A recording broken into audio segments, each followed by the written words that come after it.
Guys, നമ്മളിപ്പോൾ ഉള്ളത് മൈസൂർ ഹുൻസൂർ റൂട്ടിലാണ്. ഇപ്പോൾ അത്യാവശ്യം നല്ല വെയിലും കാര്യങ്ങളൊക്കെ വന്നിട്ടുണ്ട്. ഇപ്പോൾ സമയം ഏതാണ്ട് 1 o'clock ആയിട്ടുണ്ട്. സോ ഇനി നമുക്ക് കുറച്ച് ബ്രേക്ക് എടുത്തു, ഒരു 10 minutes ബ്രേക്ക് എടുത്തു. അപ്പം നമുക്കിനി വീണ്ടും യാത്ര തുടരാം ഗൈസ്.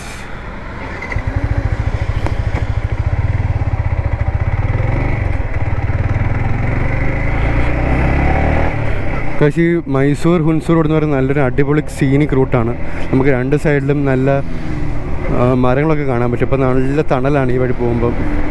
അതുപോലെ നല്ല കാറ്റൊക്കെ കിട്ടുന്നുണ്ട് ഈ വഴി പോകുമ്പോൾ.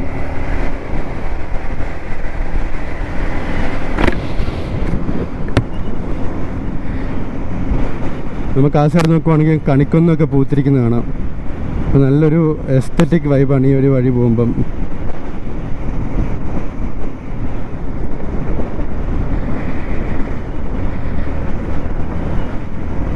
ഇത്ര നേരം നമുക്ക് തണുത്ത കാറ്റൊന്നും കിട്ടിയില്ല. ഈ വഴി പോയപ്പോൾ നല്ല തണുത്ത കാറ്റൊക്കെ കിട്ടുന്നുണ്ട്.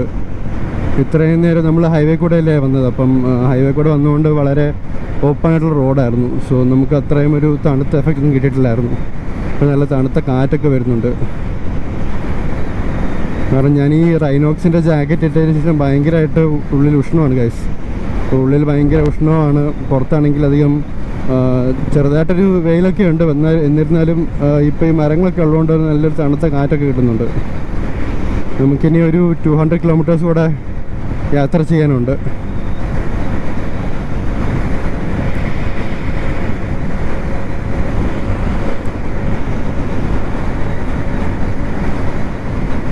നമ്മൾ ഈ വഴി നേരെ ഹുൻസൂർ പോകുന്നു. ഹുൻസൂരിൽ നമ്മൾ അവിടുന്ന് തെറ്റുന്നു. കാരണം അവിടുന്ന് 2 റോഡുണ്ട്. ഒന്ന് നാഗർഹോളെ, ഒന്ന് നമുക്ക് പോകേണ്ട മടിക്കേരി സുള്ളിയാർ റൂട്ട്. സോ നമുക്ക് പോകേണ്ടത് മടിക്കേരി സുള്ളിയാർ റൂട്ടാണ്. സോ അവിടുന്ന് ഹുൻസൂർ കഴിഞ്ഞാട് നമ്മൾ അവിടേക്ക് 2 റോഡുണ്ട്. ഒന്ന് ലെഫ്റ്റ്, ഒന്ന് റൈറ്റ്. നമുക്ക് പോകേണ്ട റൈറ്റാണ്. ഞാൻ റൂട്ട് എത്തുമ്പോൾ നിങ്ങളെ കാണിച്ചു തരാം. ഈ പ്രദേശമൊക്കെ നല്ല ഈ ഒരു സമയത്ത് കുറച്ച് അതിരാവിലെ പോകണമെങ്കിൽ നല്ലൊരു പ്രത്യേക ഒരു സുഖമായിരിക്കും. ഈ രണ്ട് സൈഡിലെ മരങ്ങളൊക്കെ ഉള്ളപ്പോൾ നല്ല രസമായിരിക്കും ഇവിടെ വണ്ടി ഓടിക്കാൻ.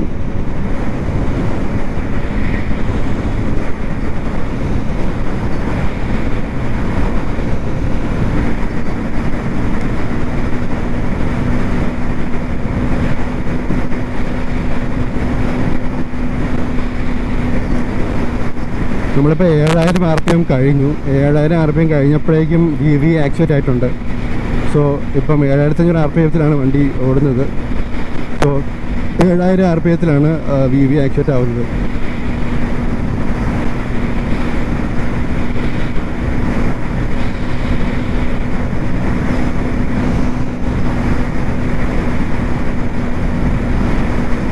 നമ്മളിപ്പോൾ ഏതാണ്ട് ഹുൻസൂർ അടുക്കാറായിട്ടുണ്ട്. സോ മൈസൂർ ടു ഹുൻസൂർ ഏതാണ്ട് 50 kilometers ആണ് ഡിസ്റ്റൻസ് വരുന്നത്. ഞാൻ 3 വർഷമായിട്ട് MT ഓടിക്കുവാണ്. എൻ്റെ പോയിൻ്റ് ഓഫ് വ്യൂവിൽ MT ഒരു കമ്മ്യൂട്ടർ ബൈക്കാണ്. ഞാൻ എല്ലാ ദിവസവും ഓഫീസിൽ പോകുന്നത് MT എടുത്തിട്ടാണ് പോകുന്നത്. അപ്പം MT എന്ന് വെച്ചിട്ടുണ്ടെങ്കിൽ ഒരു കമ്മ്യൂട്ടർ ബൈക്കാണ്. നമുക്ക് ഈ വണ്ടി ഒരിക്കലും ഒരു ഹൈവേ ബൈക്കായിട്ട് കൂട്ടാൻ സാധിക്കുകയില്ല. കാരണം എന്താണെന്ന് ചോദിച്ചിട്ടുണ്ടെങ്കിൽ ഈ വണ്ടി നമുക്ക് ഒരു ചെറിയൊരു ട്രാഫിക് സ്പേസിലോ അല്ലെങ്കിൽ ഒരു സിറ്റി റൈഡിനൊക്കെ പറ്റിയ വണ്ടിയാണ്. കാരണം ബോഡി വെയ്റ്റ് തീരെയില്ല, 140 kilograms ഉള്ളൂ. സോ അതുകൊണ്ട് ബോഡി വെയ്റ്റ് കുറവായതുകൊണ്ട് നമുക്ക് എങ്ങനെ വെട്ടിച്ചും കട്ട് ചെയ്ത് നമുക്ക് ഓടിക്കാൻ പറ്റും. പക്ഷേ ഹൈവേയിൽ എന്താ ഇഷ്യൂ എന്ന് ചോദിച്ചിട്ടുണ്ടെങ്കിൽ നമുക്ക് ഈ 2 സൈഡും മരങ്ങളില്ലെങ്കിൽ, അതായത് ഒരു ഓപ്പൺ ഹൈവേ ആണെങ്കിൽ നമുക്ക് വളരെയധികം ഡിഫ്ലക്ഷൻ വരുന്നുണ്ട്, വിൻഡ് ഡിഫ്ലക്ഷൻ വരുന്നുണ്ട്. പിന്നെ വണ്ടിയുടെ വെയിറ്റ് കുറവായതുകൊണ്ടും നമുക്ക് നല്ലപോലെ ഡിഫ്ലക്ഷൻ വരുന്നുണ്ട്. അപ്പം ബോഡി വെയിറ്റ് ഒരു ഇഷ്യൂ ആണ്. അപ്പം എൻ്റെ ഒരു പോയിൻ്റ് ഓഫ് വ്യൂ വണ്ടി ഹൈവേ അത്രയും നമുക്ക് ഓടിക്കാൻ ഒരു 100 താഴെയൊക്കെയാണ് ഓക്കെ. പക്ഷേ 100 above ആണെങ്കിൽ വല്ലാണ്ട് ഡിഫ്ലക്റ്റ് ആവുന്നുണ്ട്, ഒരു ബബിൾ കൈൻഡ് ഓഫ് ഫീലിംഗ് വരുന്നുണ്ട്. സോ ഹൈവേ വണ്ടീസ് വേറെ വണ്ടി വെച്ച് കമ്പയർ ചെയ്യുമ്പോൾ, ഫോർ എക്സാമ്പിൾ ഹിമാലയനൊക്കെ വെച്ച് കമ്പയർ ചെയ്യുമ്പം അത്രയും ഒരു സ്റ്റെബിലിറ്റി ഇല്ല above 100. സോ ബിലോ 100 ഓക്കെയാണ്, പെർഫെക്റ്റ് ആണ്. പക്ഷേ above 100 ഞാൻ ഒരിക്കലും സജസ്റ്റ് ചെയ്തില്ല ഹൈവേയിൽ ഓടിക്കാൻ. കുറച്ച് റിസ്ക്കിയാണ്. അതുമാത്രമല്ല ഇതൊരു റൈഡേഴ്സ് ഉള്ള ബൈക്കാണ്. കാരണം റൈഡർ മാത്രം ഒരു കംഫർട്ട് തരുന്ന ഒരു ബൈക്കാണിത്. പില്ലിയണ് തീരെ കംഫർട്ട്. കാരണം ഒന്നാമത്തെ പില്ലിയൻ്റെ സീറ്റ് ചെറുതാണ്. ഞാനിപ്പം എൻ്റെ വണ്ടിയിൽ കാരിയർ ഫിറ്റ് ചെയ്തിട്ടുണ്ട്. അത് ആഫ്റ്റർ മാർക്കറ്റ് കാരിയറാണ്. അതുമാത്രമല്ലാണ്ട് 1-2 ആഫ്റ്റർ മാർക്കറ്റ് പാർട്സ് ഉണ്ട് ഇതിൽ. അതായത് ഇതിന് ഇൻഡിക്കേറ്റർ വന്നിരുന്നത് ഹാലജൻ ഇൻഡിക്കേറ്റർ ആയിരുന്നു. അപ്പം ഹാലജൻ ഇൻഡിക്കേറ്റർ ഞാൻ മാറ്റിയിട്ട് ഇപ്പം യമഹയുടെ തന്നെ OI ഇൻഡിക്കേറ്റർ മേടിച്ചിട്ടുണ്ട്. അപ്പം OI ഇൻഡിക്കേറ്റർ ഭയങ്കര കോസ്റ്റ്ലിയാണ് യമഹയുടെ കാരണം ഒരു സെറ്റ് ഓഫ് OE ഇൻഡിക്കേറ്റേഴ്സിന് വരുന്നത് 1600 രൂപയാണ്. പക്ഷേ ഒരു സെറ്റ് ഓഫ് ഹാലജൻ ഇൻഡിക്കേറ്റേഴ്സിന് വന്ന എമൗണ്ട് 150 റുപ്പീസേ ഉള്ളൂ. സോ ഇതിൻ്റെ യമഹ എന്ന് വെച്ചിട്ടുണ്ടെങ്കിൽ പാർട്സിനൊക്കെ ഭയങ്കര റേറ്റാണ്. അതുപോലെ തന്നെ എൻ്റെ സീറ്റ് കവർ ഞാൻ യമഹയിൽ തന്നെയാണ് ഫിറ്റാക്കിയത്. അതുപോലെ തന്നെ ഈ വൈസർ ഇത് ഞാൻ ആഫ്റ്റർ മാർക്കറ്റ് മേടിച്ചതാണ്. അപ്പോൾ അങ്ങനെ അല്ലറ ചില്ലറ ആഫ്റ്റർ മാർക്കറ്റ് പാർട്സ് മാത്രമേ ഞാൻ യൂസ് ചെയ്തിട്ടുള്ളൂ, അല്ലാണ്ട് ഹെവി ആയിട്ട് മോഡിഫിക്കേഷൻ ഒന്നും ചെയ്തിട്ടില്ല. ഇപ്പോൾ നിങ്ങൾ ഈ കാണുന്ന ഈ ബോബോൻ്റെ ഒരു 3.0 ചാർജർ, അത് ഞാൻ ഒരു 2 years ബാക്ക് ബാംഗ്ലൂരിൽ നിന്ന് ചെയ്യിച്ചാണ്.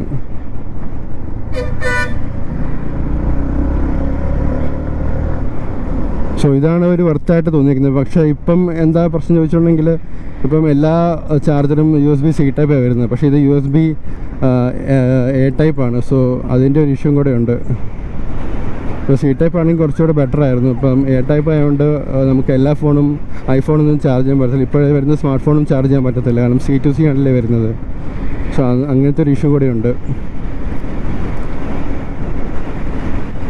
പിന്നെ എനിക്ക് പറയാനുള്ളത്, ഇതിൻ്റെ പുതിയ മോഡൽ വന്നിട്ടുണ്ട്, 2025 പുതിയ മോഡൽ വന്നിട്ടുണ്ട്.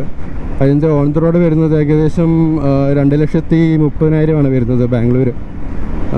കാരണം ഇപ്പോൾ 2 മോഡൽസ് വരുന്നുണ്ട്. ഒന്ന് ബേസ് മോഡൽ, അതായത് ഇപ്പോഴത്തെ എൻ്റെ ഈ കളറുള്ള ബ്ലാക്ക് വരുന്നത്, ഫുള്ളി ബ്ലാക്ക് വരുന്നത് ബേസ് മോഡൽ എന്നാണ് ഇനി അറിയപ്പെടുക. അതല്ലാണ്ട് മൾട്ടി കളർ ഉള്ളത്, അതായത് വൈറ്റ് വിത്ത് സയാൻ, വൈറ്റ് വിത്ത് ഓറഞ്ച്, അത് വരുന്നത് മൾട്ടി കളർ, അത് DX എന്നാണ് പറയുക. അപ്പം ബേസ് മോഡൽസിന് വരുന്നത് സെയിം കളർ ക്ലസ്റ്റർ ആയിരിക്കും, സെയിം ഡിസ്പ്ലേ ആയിരിക്കും. അതുപോലെ തന്നെ ഡീലക്സിന് വരുന്നത് TFT ഡിസ്പ്ലേ ആണ്. നിങ്ങൾ ഇതിൽ കണ്ടിട്ടുണ്ടാവും, പുതിയ FC കണ്ടിട്ടുണ്ടാകും, FC ഹൈബ്രിഡ് കണ്ടിട്ടുണ്ടാകും, ആ ഒരു ഡിസ്പ്ലേ ടൈപ്പാണ് വരുന്നത്. അതുപോലെ പുതിയ ഡീലക്സ് വേർഷനിലും നമ്മുടെ ഹോണും ഇൻഡിക്കേറ്റർ പൊസിഷൻ മാറിയിട്ടുണ്ട്.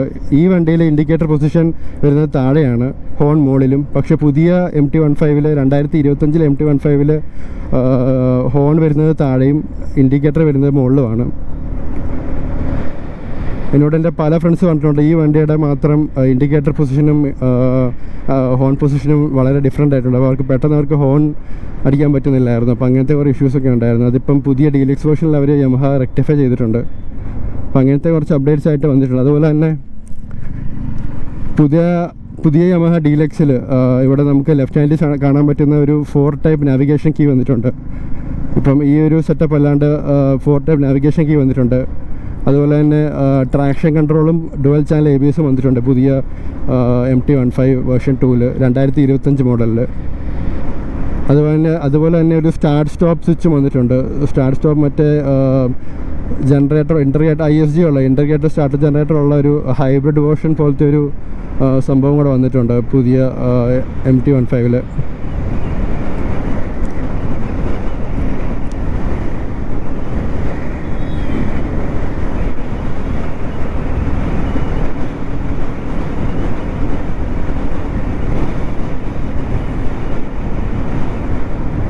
മൈസൂർ കഴിഞ്ഞാൽ പിന്നെ റോഡൊക്കെ അത്യാവശ്യം ശോകമാണ്.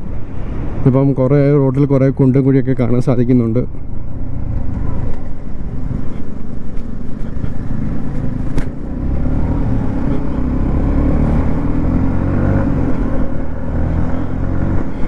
നമ്മളിപ്പോൾ ഏതാണ്ട് ഹുൻസൂർ എത്താറായിട്ടുണ്ട് ഗൈസ്. റോഡൊക്കെ പരക്കെ മോശമാണ് ഗൈസ്. നമുക്ക് ഈ റോഡിനെ വിശ്വസിച്ച് നമുക്ക് സ്പീഡ് എടുക്കാനും പറ്റത്തില്ല, അത്രയും വൃത്തികെട്ട റോഡാണിപ്പം.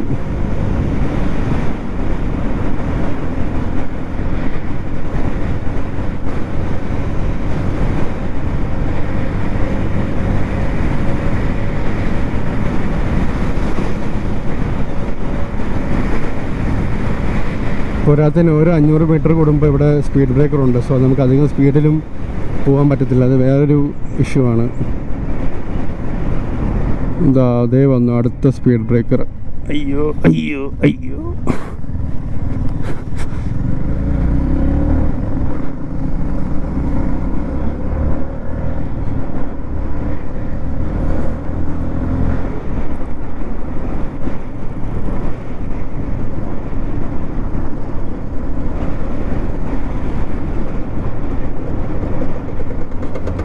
ഇതെന്തോ റോഡ് പണിയാണെന്ന് തോന്നുന്നു.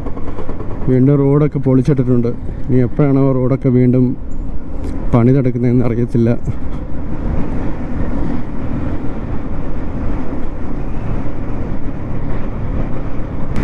ചെറുതായിട്ടൊന്ന് മഴ തൂളിയായിരുന്നു. അപ്പം നമ്മൾ ഒന്ന് മഴ കൊള്ളാതെ അകത്ത് കയറുന്നതാണ്.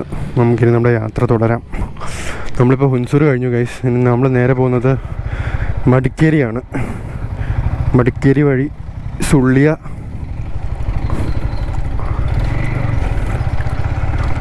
കഴിഞ്ഞിട്ട് ജാൽസൂർ, അവിടുന്ന് മുള്ളേരിയ കാണാൻ പോകുന്നു ഗൈസ്.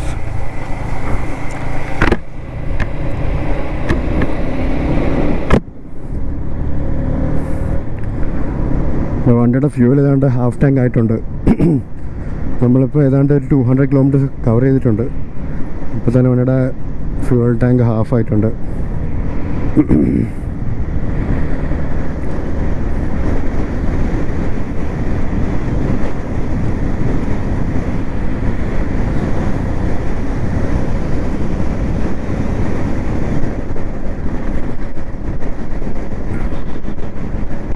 നമ്മളൊരു 4 മണിക്കൊക്കെ ഇറങ്ങുമായിരുന്നെങ്കിൽ ഒരു 12 മണി 12:30 ആകുമ്പം എത്തുമായിരുന്നു. പക്ഷെ നമ്മളിപ്പോൾ ഇറങ്ങിയത് കുറച്ച് ലേറ്റ് ആയതുകൊണ്ട് മിക്കവാറും ഇനി എത്താനൊരു 4 മണി 4:30 ആവും വൈകുന്നേരം.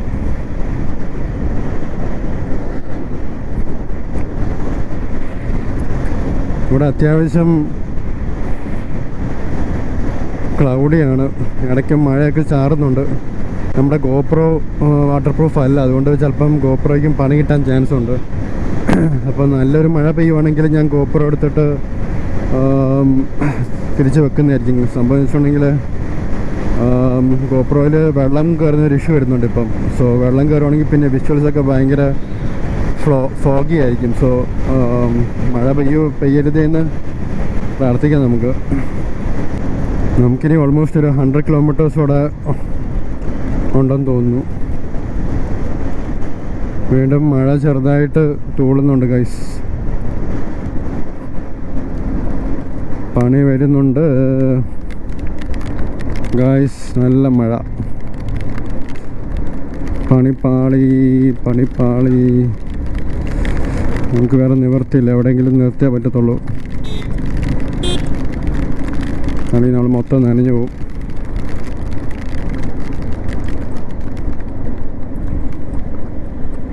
ഇവിടെ നിർത്തുക. ഇവിടെ നിർത്താം തൽക്കാലം.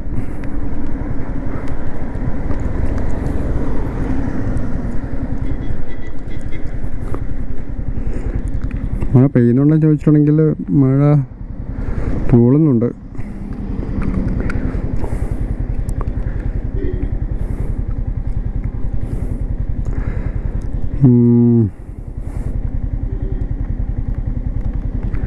മഴ ചെറുതായിട്ട് തോന്നുന്നുള്ളൂ. അപ്പോൾ ഞാനത് ആലോചിക്കുന്നത് എന്താ ചെയ്യേണ്ടത്, പോകണോ വേണ്ടേ ഒന്ന്.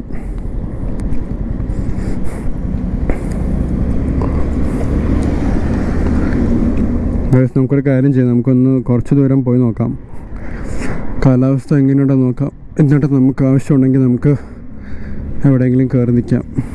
അതാണ് എൻ്റെ ഒരു പ്ലാൻ.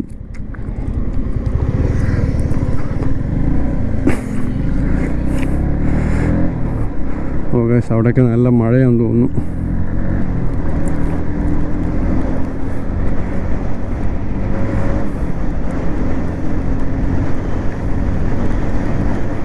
അങ്ങനെ ദൂരെ മഴ കാണാൻ സാധിക്കുന്നുണ്ട് ഗൈസ്. മിക്കവാറും നമുക്ക് പോകുമ്പോൾ നല്ല മഴ കിട്ടാൻ ചാൻസ് ഉണ്ട്. മഴ പെയ്യുവാണെങ്കിൽ നമ്മുടെ വ്ളോഗിങ് കാര്യങ്ങളൊന്നും നടക്കുകയില്ല. നമുക്ക് എവിടെയെങ്കിലും ഷെൽട്ടറിൽ പോയി നിൽക്കേണ്ടി വരും. നമുക്ക് മഴയുള്ള സമയത്ത് അങ്ങനെ വണ്ടി ഓടിക്കാനും സാധിക്കില്ല.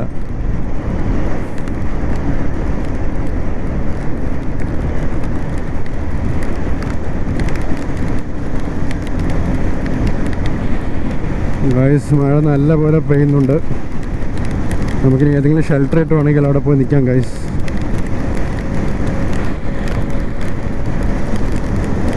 അത്യാവശ്യം മഴയുടെ ഇൻറ്റൻസിറ്റി കൂടിക്കൂടി വരുന്നുണ്ട്.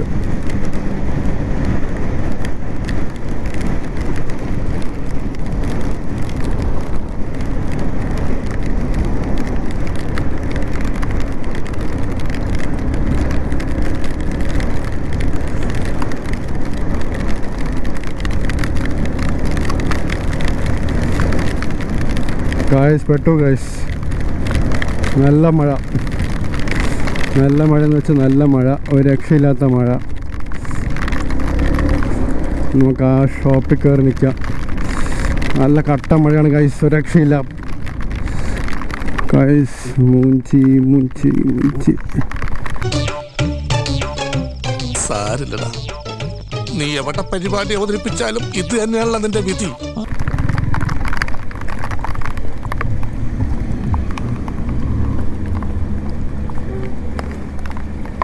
നമ്മളിപ്പോൾ മടിക്കേരി എത്താറായി. അത്യാവശ്യം നല്ലൊരു ലോങ് റൈഡായിരുന്നു. ഞാനൊന്ന് സ്ട്രെച്ച് ചെയ്യാൻ വേണ്ടി നിർത്തിയതാണ്. നല്ല പെയിനുണ്ട്, അതും ബട്ടക്സൊക്കെ ഉണ്ടോയെന്ന് അറിയത്തില്ല. ഒരു തരിപ്പ് മാത്രമേ ഉള്ളൂ അവിടെ.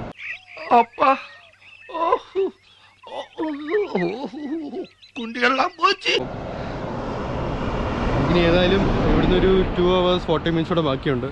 അപ്പോൾ ഇനി നമുക്ക് നേരെ പോകേണ്ടത് മടിക്കേരി നമുക്ക് സുള്ളിയിൽ നിന്ന് ജാൽസൂർ ടു മുള്ളേരിയ ടു വീട് പെട്ടെന്ന് എത്തും. സോ ഇനി ഒരു 2.5 hours കൂടെ ബാക്കിയുണ്ട്. സോ ഇവിടെ ഈ ഒരു വരുന്ന സെക്ഷന് നല്ല അടിപൊളി സീനിക് റൂട്ടാണ്. കാരണം ഈ ഒരു ഏരിയ എന്ന് പറയുമ്പം കൊടകാണ്. കർണാടകത്തിലെ കൊടക് ജില്ലയിലെ ഒരു സ്ഥലമാണ് മടിക്കേരി. അത്യാവശ്യം നല്ലൊരു ടൂറിസ്റ്റ് ഡെസ്റ്റിനേഷൻ കൂടെയാണ്. നല്ലൊരു ചിൽ ക്ലൈമറ്റാണ് ഇപ്പോൾ ഇവിടെ ഉള്ളത്. നല്ല തണുപ്പൊക്കെ തോന്നുന്നുണ്ട്. ഞാൻ വന്നപ്പോഴും ഹെൽമെറ്റൊക്കെ വൈസറൊക്കെ ഓപ്പൺ ആക്കിയിട്ട് വന്നു. നല്ല തണുപ്പാണ് ഗൈസ്. നമുക്കിനി വീണ്ടും യാത്ര തുടരാം. ഈ ഒരു പ്രദേശത്ത് അത്യാവശ്യം നല്ല തണുപ്പും കാര്യങ്ങളൊക്കെ ഉണ്ട്.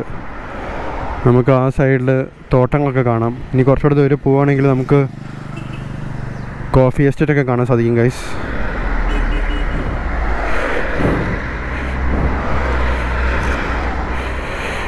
അപ്പം നമുക്ക് വീണ്ടും യാത്ര തുടരാം.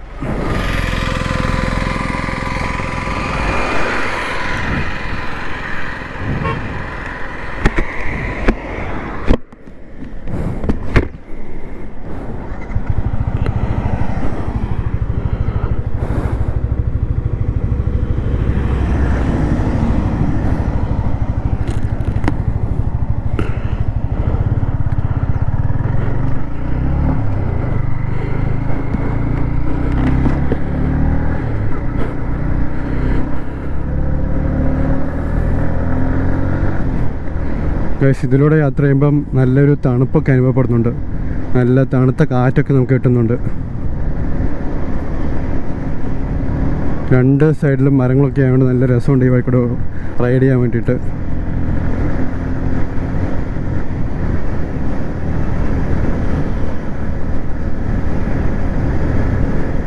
നല്ലൊരു പ്രകൃതി രമണീയമായ സ്ഥലമാണ് ഈ കൂർഗ് എന്ന് പറയുന്നത്. അതുപോലെ തന്നെ ഇന്ത്യയിലെ തന്നെ ഏറ്റവും കൂടുതൽ കോഫി എക്സ്പോർട്ട് ചെയ്യുന്നത് കൂർഗിൽ നിന്നാണ്. ഇവിടുത്തെ ഫസ്റ്റ് ക്വാളിറ്റി കോഫി ബീൻസാണ് US എക്സ്പോർട്ട് ചെയ്യുന്നത്. സോ അങ്ങനെ നല്ലൊരു വരുമാനം കർണാടക സ്റ്റേറ്റ് നല്ലൊരു വരുമാനം കിട്ടുന്ന ഒരു ഡിസ്ട്രിക്റ്റ് കൂടെയാണ് ഈ കൊടക് അല്ലെങ്കിൽ കൂർഗ് എന്ന് പറയുന്നത്. നമ്മളിപ്പോൾ പോകാൻ വേണ്ടി പോകുന്നത് മടിക്കേരിയാണ്. കൂർഗിലൊരു മെയിനായിട്ടുള്ളൊരു സ്ഥലമാണ് മടിക്കേരി.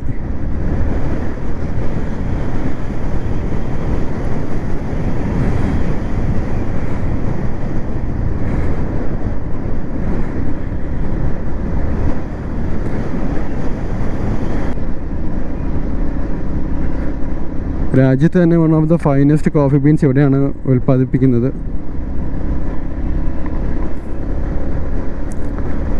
നമ്മുടെ കേരളത്തിലെ മൂന്നാർ ചായപ്പൊടിക്കും തേയിലയ്ക്കും ഫേമസ് ആണെങ്കിൽ അതുപോലെ തന്നെ കർണാടകത്തിലെ ഒരു ഫേമസ് കോഫി എസ്റ്റേറ്റ് ഒക്കെ ഉള്ള സ്ഥലമാണ് ഈ കൂർഗ് എന്ന് പറയുന്നത്. അത്യാവശ്യം ഇവിടെയുള്ള ആൾക്കാർക്ക് ഇഷ്ടംപോലെ കോഫി എസ്റ്റേറ്റ് കാര്യങ്ങളൊക്കെ ഉണ്ട്. ഈ ഒരു തണുപ്പ് ഉള്ളൊരു സ്ഥലമായതുകൊണ്ട് കോഫിക്കൊക്കെ വളരാൻ നല്ലൊരു ക്ലൈമറ്റും കൂടെയാണ് ഈ ഒരു ക്ലൈമറ്റ് എന്ന് പറയുന്നത്.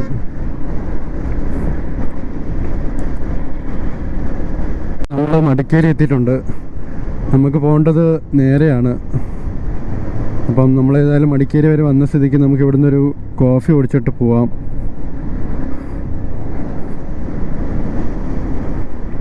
നമ്മളിപ്പോൾ നേരെ മടിക്കേരി ടൗണിലേക്കാണ് പോകുന്നത്. നമുക്ക് ടൗണിൽ പോയിട്ട് ഒരു കോഫി കുടിക്കാം.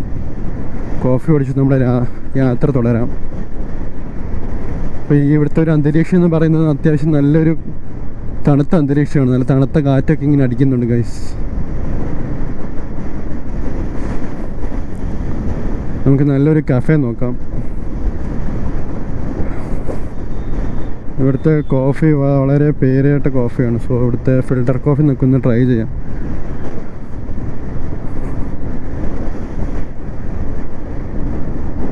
നല്ലൊരു കോഫി കോഫി കോഫി കോഫി കാണുന്നില്ലല്ലോ. യെസ്, നമുക്കേതായാലും ടൗൺ വരെ പോയി നോക്കാം. നിങ്ങളീ കാണുന്ന ഇതാണ് മടിക്കേരി ടൗൺ. സോ നമുക്ക് മടിക്കേരി ടൗണിൽ വരെ പോയി നോക്കാം.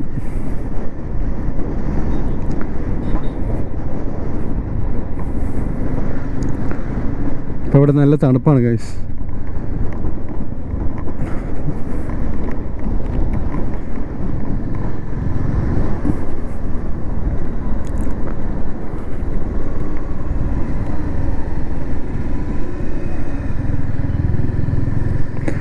ഇവിടെ എവിടെ നോക്കിയാലും കോഫി ബീൻസിൻ്റെ ഷോപ്പും അതുപോലെ തന്നെ ചോക്ലേറ്റിൻ്റെ ഷോപ്പും ഉള്ളൂ. ഇഷ്ടംപോലെ അങ്ങനത്തെ കോഫി ഷോപ്പൊക്കെ കാണാൻ പറ്റുന്നുണ്ട്. പക്ഷെ കുടിക്കാനുള്ളൊരു കോഫി ഷോപ്പ് കാണുന്നില്ല. ഇതാണ് ഗൈസ് മടിക്കേരി ടൗൺ. നിങ്ങളെ കാണുന്നതാണ് മടിക്കേരി ടൗൺ.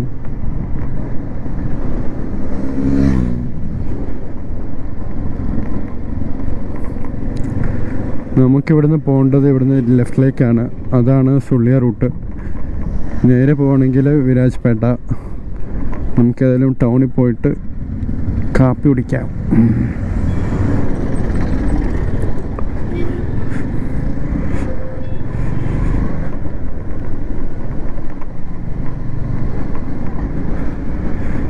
ഇവിടെ കാപ്പി എവിടെ കിട്ടും?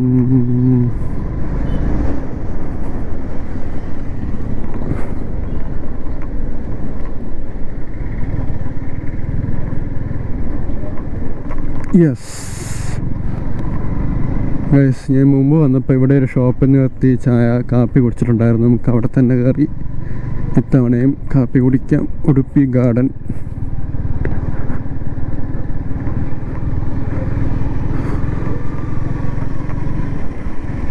ഗൈസ്, നിങ്ങളീ കാണുന്നതാണ് മടിക്കേരി ടൗൺ. ഇവിടെ വണ്ടി പാർക്കിംഗ് കുറച്ച് സീനാണെന്ന് തോന്നുന്നു.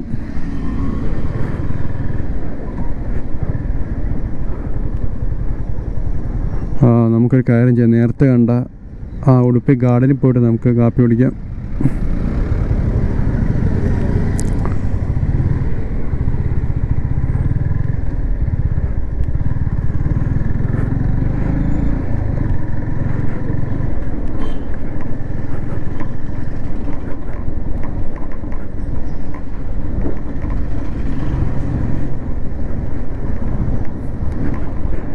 Yes, Udupi garden.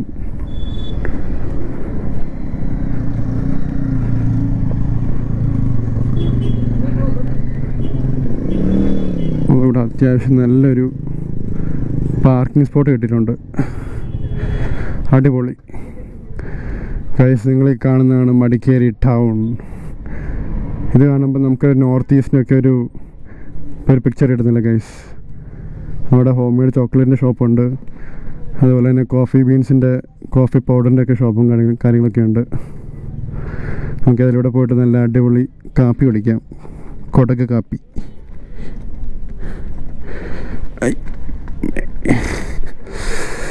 അയ്യോ,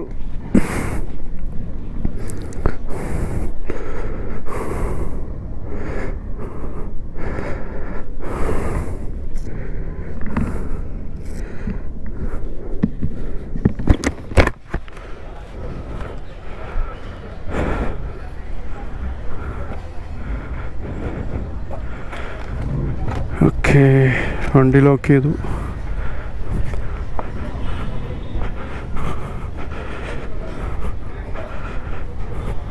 അത്യാവശ്യം നല്ല തിരക്കുള്ള റെസ്റ്റോറൻ്റാണ് ഗൈസ്.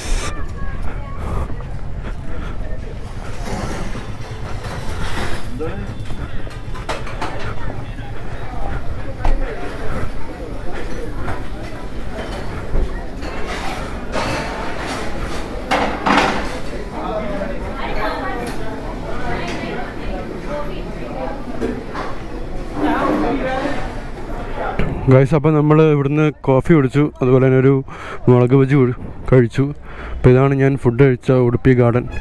ഗൈസ്, ചെറുതായിട്ട് മഴയൊക്കെ തൂളുന്നുണ്ട്. നല്ല അടിപൊളി കോഫിയായിരുന്നു ഗൈസ്. നിങ്ങളിവിടെ മടിക്കേരി വരികയാണ്, നിങ്ങൾ ചെക്കൗട്ട് ചെയ്യണം ഗൈസ്. നമ്മുടെ പണിപ്പാളം തോന്നുന്നു, മഴ പെയ്യുന്നുണ്ട്.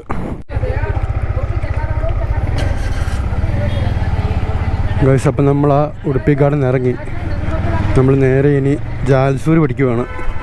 സുള്ളിയ ജാൽസൂർ.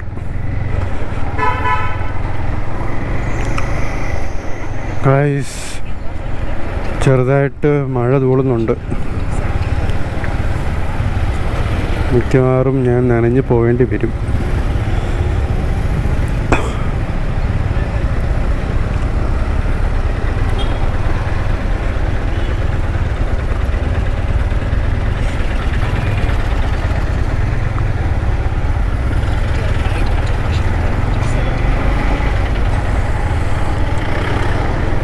ഇപ്പോൾ സമയം 4:40 ഉള്ളൂ. എന്നിരുന്നാലും നല്ലൊരു മഴയും അതുപോലെ തന്നെ കോടയൊക്കെ കാണുന്നുണ്ട്.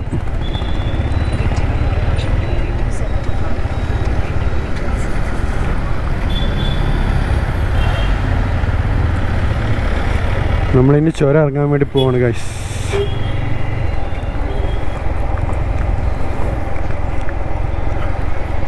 ഇതിൻ്റെ നല്ല ഇറക്കമാണ്. സോ ഇനി ചുരം ഇറങ്ങാൻ വേണ്ടി പോവാണ്.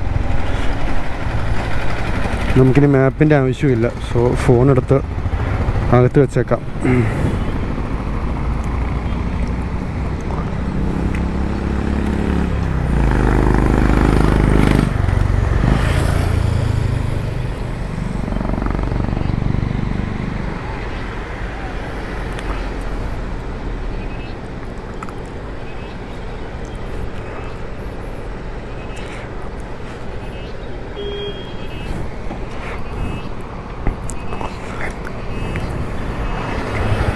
ഗൈസ്, അപ്പോൾ നമ്മൾ വീണ്ടും യാത്ര തുടരുവാണ്.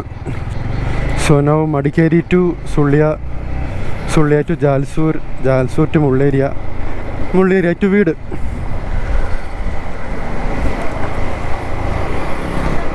ഗൈസ്, ഈ ഒരു പ്രദേശത്തൂടെ വണ്ടി ഓടിച്ചു പോകാൻ നല്ല സുഖമാണ്.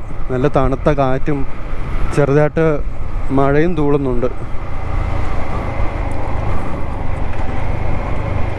ഈ സമയം 3:30 തന്നെ അത്യാവശ്യം നല്ലൊരു ഇരുണ്ട കാലാവസ്ഥയായിട്ടുണ്ട് ഗൈസ്. ഇനി നമ്മൾ ഈ മടിക്കേരി ചുരം ഇറങ്ങാൻ വേണ്ടി പോവാണ്. നമ്മളീ ഹൈ റേഞ്ചിൽ നിന്ന് നേരെ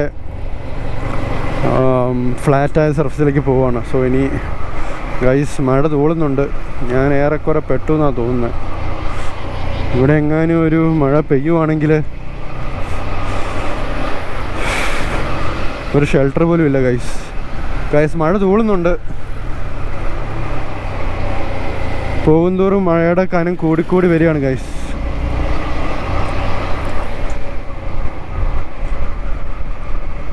നമുക്ക് നോക്കാം. നല്ലപോലെ മഴ പെയ്യുവാണെങ്കിൽ നമുക്ക് എവിടെയെങ്കിലും ഷെൽട്ടർ നോക്കാം.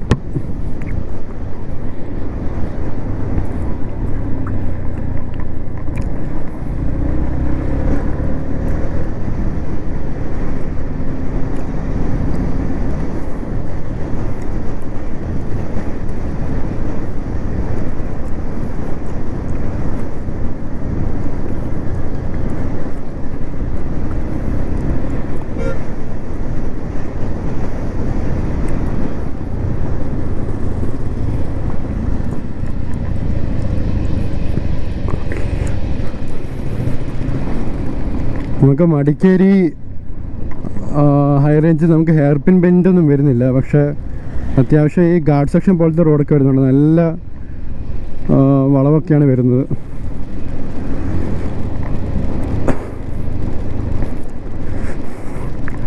ഗൈസ്, മഴ പെയ്യുന്നുണ്ട്. ഞാൻ ക്യാമറ ഓഫ് ആക്കട്ടെ.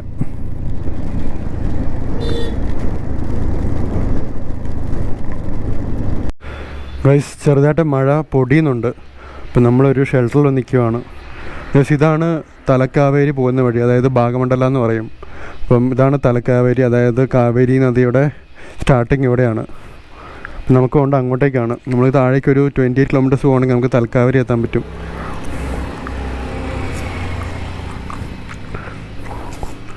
സോ ഗൈസ്, മഴ പെയ്യുന്നതുകൊണ്ട് ഞാൻ ക്യാമറ എടുത്ത് അകത്തേക്കാൻ പോവാണ്. നമ്മളിപ്പം ജാൽസർ എത്താറായി. ഇവിടെയാണ് കേരള പോലീസിൻ്റെ ചെക്കിംഗ് ഒക്കെ വരുന്നത്. സോ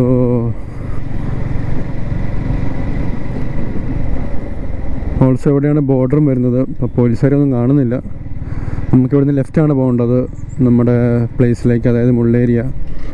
സോ ഇവിടുന്ന് ലെഫ്റ്റ് എടുത്ത് പോവുകയാണെങ്കിൽ നമുക്ക് നേരെ മുള്ളേരിയ എത്താൻ സാധിക്കും. അതിനു മുമ്പ് നമുക്കൊന്ന് പെട്രോൾ അടിക്കാം.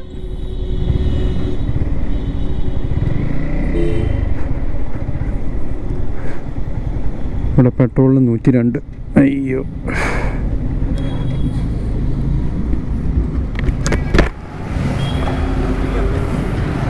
ഇല്ല, ഇവിടെ പെട്രോൾ ഇല്ലെന്ന്. പിന്നെ ഇതിന് തുറന്നു വെച്ചേക്കുന്നത്. നമുക്ക് അടുത്ത പെട്രോൾ പമ്പിൽ പോവാം. വേറെ എവിടെയാണോ പമ്പുള്ളത്? Pump pump pump pump.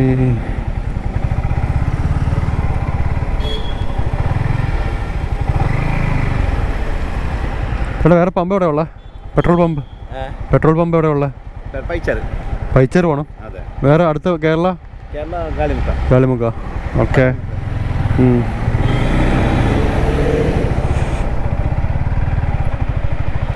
പെട്ടു ഗൈസ്. നമുക്ക് ഒരു കട്ടേ ഉള്ളൂ. ഒരു കട്ട കൊണ്ട് എത്തുമെന്ന് അറിയത്തില്ല. ഏതായാലും പോയി നോക്കാം.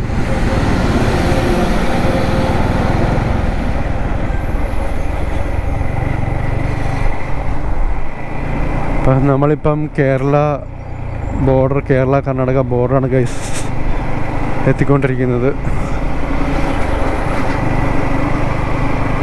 സമയം ഇപ്പോൾ ഏതാണ്ട് 6 മണി ആവാറായിട്ടുണ്ട്. 6:25 ആയിട്ടുണ്ട്. നമുക്കിനി ഇവിടുന്ന് ഒരു 1 hour കൂടിയുണ്ട് ഗൈസ് വീട്ടിലെത്താൻ. അപ്പോൾ നമുക്കിനി ഗാളിമുഖയാണ് അടുത്ത് പമ്പ് വരുന്നത്. അപ്പോൾ ഗാളിമുഖ വരെ നമുക്ക് ഈ ഒറ്റക്കട്ട കൊണ്ട് ഓടിക്കണം. പിന്നെ ഈ ഒരു വഴി, അതായത് ജാൽസൂർ തൊട്ട് മുള്ളേരി വരെ നല്ല ശോകം റോഡാണ്. മൊത്തം കുണ്ടും കുഴിയൊക്കെയാണ്. താങ്ക്സ് ടു കേരള സർക്കാർ ആൻഡ് കർണാടക സർക്കാർ. കാരണം ഇത് ബോർഡർ ആയതുകൊണ്ട് രണ്ടുപേരും നന്നാക്കിയിട്ടില്ല ഇതുവരെ.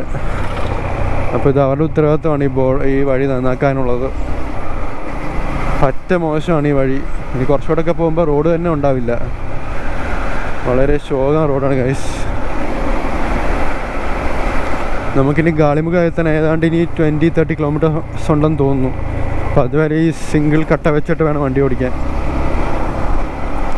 നമുക്കേതായാലും പോയി നോക്കാം. ഓ ഗൈസ്, കൊണ്ടിപ്പോച്ചാമിയേ. ഓ, അത്യാവശ്യം നല്ലൊരു കുണ്ടായിരുന്നു അത്.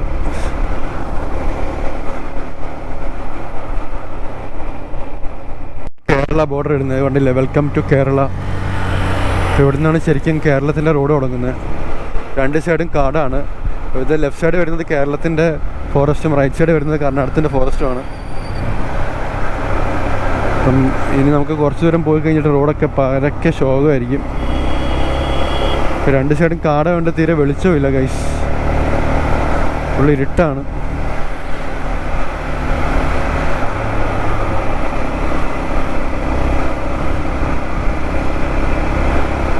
നമ്മുടെ ഗോപ്രോയുടെ ബാറ്ററി ഏതാണ്ട് തീരാറായിട്ടുണ്ട്. ഇനി 5% കൂടെ ഉള്ളൂ. അത് വേറൊരു പ്രശ്നം. നമ്മുടെ ഫ്യൂലും തീരാറായി. അത് അതിലും വലിയൊരു പ്രശ്നം. നമുക്ക് നോക്കാം, ഈ ഒരു കട്ട വെച്ചിട്ട് ഗാളിമുഖം എത്താൻ പറ്റുമോ നോക്കാം.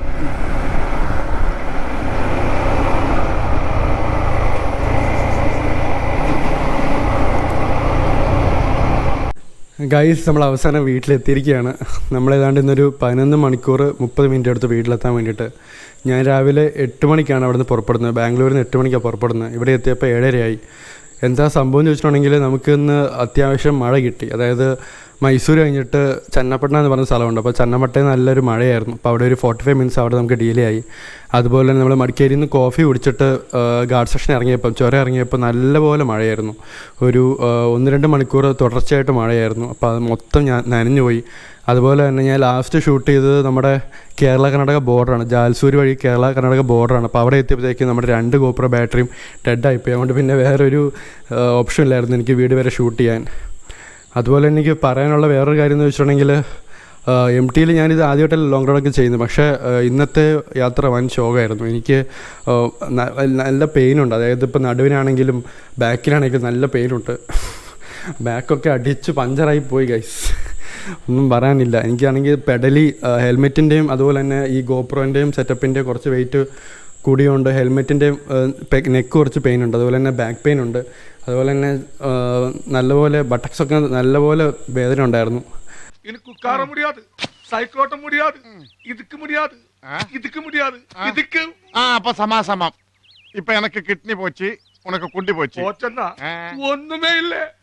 അപ്പം എനിക്ക് MT എടുക്കുന്നവരോട് പറയാനുള്ളത്, നിങ്ങൾ ഈ വണ്ടി ഒരു കമ്മ്യൂട്ടർ വണ്ടിയാണ്. അപ്പോൾ നിങ്ങൾ ലോങ് റൈഡ് പോവുകയാണെങ്കിൽ നിങ്ങൾക്ക് ഇതുപോലത്തെ കുറച്ച് ഇഷ്യൂസൊക്കെ ഉണ്ടാകും. കാരണം ഇതൊരു റൈഡേഴ്സ് ഓൺലി ബൈക്കാണ്. അതുപോലെ തന്നെ പില്ലിനാണെങ്കിൽ നല്ലപോലെ ഡിസ്കംഫർട്ടുണ്ട്. കാരണം സീറ്റ് ഭയങ്കര ഹാർഡാണ്. അതുപോലെ ഇതിൻ്റെ സസ്പെൻഷൻ എന്ന് പറയുമ്പം മോണോ ഷോക്ക് സസ്പെൻഷനാണ്. അപ്പം അത്രയും എൻ്റെ ഒരു അഭിപ്രായത്തിൽ അത്രയും പോരാ ഇതിൻ്റെ സസ്പെൻഷൻ. കുറച്ചുകൂടെ അവർ റിഫൈൻ ചെയ്തിട്ട് കൊണ്ടുവരികയാണെങ്കിൽ നൈസായിരിക്കും. അപ്പം ഇത്രയൊക്കെ ഉള്ളൂ നമ്മുടെ ഇന്നത്തെ മോട്ടോ വ്ളോഗിങ്. അപ്പോൾ വേറൊരു ദിവസം വേറൊരു വ്ളോഗായിട്ട് വരാം. അപ്പോൾ അതുവരെയും ടാറ്റാ.